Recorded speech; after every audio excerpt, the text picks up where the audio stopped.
warahmatullahi wabarakatuh. My name is Meilani Rizki. I'm from English department student of Riau University. I want to tell you about a critique of pornography degrading towards women. As we know, sex addict leads to bad things such as violence, rape, humiliation, mental disorders, and degrading women. I agree with the statement that pornography is a kind of cultural sadism where women become the victims of violence and rape. Based on Gerd Martin Book's Porn 2, various international studies have put porn consumption rates at 50% to 99% among men and 30% to 86% among women. Porn is shaping many young men's tastes, hopes, and experiences before they even have sex for the first time. I agree with the author's statement that they see something in porn and want to try it out, while women don't want to try what their partner wants to do, but they also want to please their partner, of course. It makes sense that the woman is not just giving pleasure, she also receiving it. The presentation of women enjoy sex and orgasm shows sex to be natural, healthy, and pleasurable, not something to be ashamed of. According to Miss Summer, even if a girl says she will have sex, it starts in a way she's okay with and ends in a way she's not okay with. Pornography indeed could encourage men to do violence in real and fantasize to do the same thing as the actors in pornography. It influenced them so they believe that women's bodies is a tool as sexual satisfaction, sexual slave, and think it is not a crime. Therefore, it degrading the man's attitude toward women because when men watch porn often enough, it can start to turn them on. Research say that men are aware that sex may be painful for women, but still want to try certain positions because of what they have seen in porn, and men being in control and overpowering. I think that production house of pornography also contribute in this issue. There's no denying the porn industry has crept out of the paperback and into a booming number of bedrooms, DVD drawers, handbags, and computer devices across the country and the world. Now the pornography industry has pushed the boundaries to include more aggression, more humiliation, and more degradation toward women than ever before, and it's having a damaging impact on young consumers. The author said in this essay that it has nothing to do with sexual violence upon women, but are aimed at showing the beauty of the women's bodies. I stand on the fact that pornography should not be legalized in the whole world. According to an article entitled Pornography by Kirby Anderson, in the US, the number of adult stores that sell pornographic products in the form of video cassettes, soft porn magazines, audio porn, and on TV cable. She says it should not present since pornography may have a psychological effect leading to violence.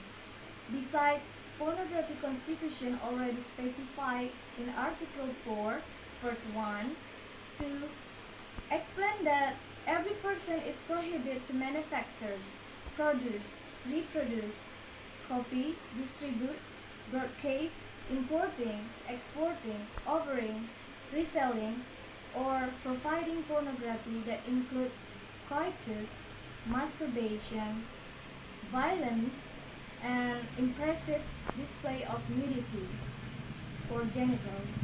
Moreover, verse 2 illustrate that every person is prohibited from providing surface pornography, such as present display of nudity, genitals, sexual activity, and sexual selfies.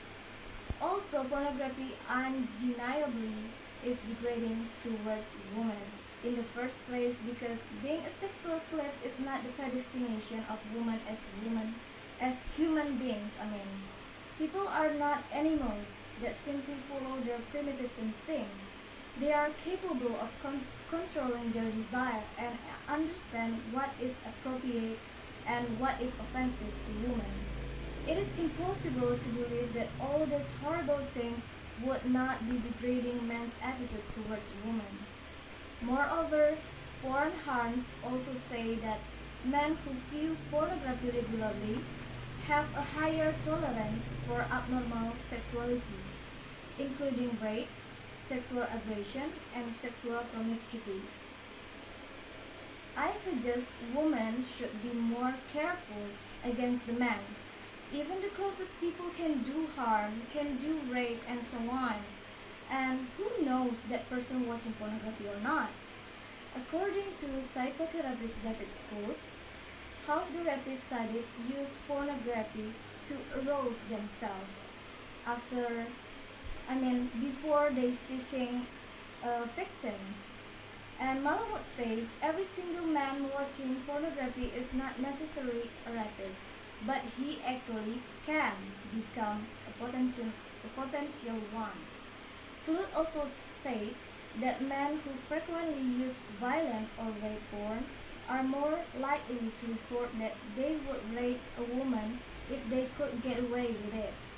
In this case, might the porn be somewhat satisfying the man's desire to rape and preventing him from doing so in reality.